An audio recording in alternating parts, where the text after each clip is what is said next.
It was moving day today for Carmel, the friendly deer in the town of Oneida. But it was a day full of stress for the deer and for the moving crew. After complaints about a one-year-old doe eating plants, the DNR agreed to move the tame deer to a new home rather than kill it. But would Carmel be willing to go? Mark Leland has tonight's Fox 11 follow-up. After nearly a year of sticking close to this town of Oneida neighborhood, Carmel, a tame one-year-old doe, is slated to be given a new home, but leaving can be tough. A lot of deer around, but they don't stick around like this. This was unbelievable. Neighbors within a mile have become familiar with Carmel, who acts more like a dog than a deer. The doe helped to create a neighborhood bond. Oh, it has brought the neighborhood together just tremendously. We got to meet everybody. Nobody knew anybody before. We have a lot of new neighbors. Everybody knows everybody now.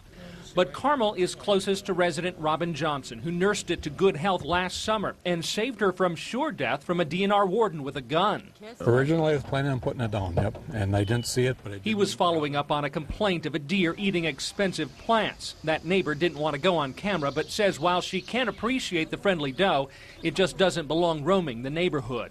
She's been with me since August, since she was a little baby. And she looks at me like I'm her mother. Carmel is definitely comfortable here, receiving attention everywhere she goes and allowed to go just about anywhere.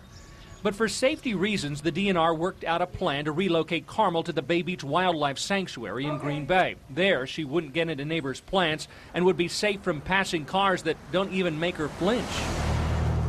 I don't want to see her go, but if it's going to keep her safe, then I'm happy. At least I can go and see her whenever I want. Okay, let's pray this works, guys. With a few fresh berries, Carmel was coaxed to a kennel.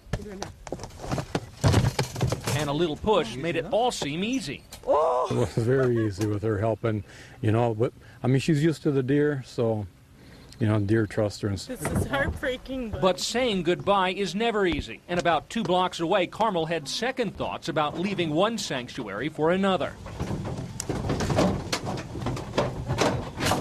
After breaking out of the cage, Conservation Warden Mike Young was forced to let her out of the back of his truck before she hurt herself. All involved were shaken from the experience, but the DNR was determined to try again and returned with a stronger crate. Since Carmel was leery this time around, Young and a neighbor used a blanket and wrestled Carmel into their grips and into the wooden box. Nice job. After a safe ride to the wildlife sanctuary, Carmel was introduced to her new home. Will be quarantined for at least 2 weeks so that it can get used to its new surroundings and our existing deer. A happy ending with a lot of mixed emotions. In Green Bay, Mark Leland, Fox 11 News. Since the outbreak of chronic wasting disease 7 years ago, the DNR doesn't usually allow the relocation of deer, so this is an unusual decision.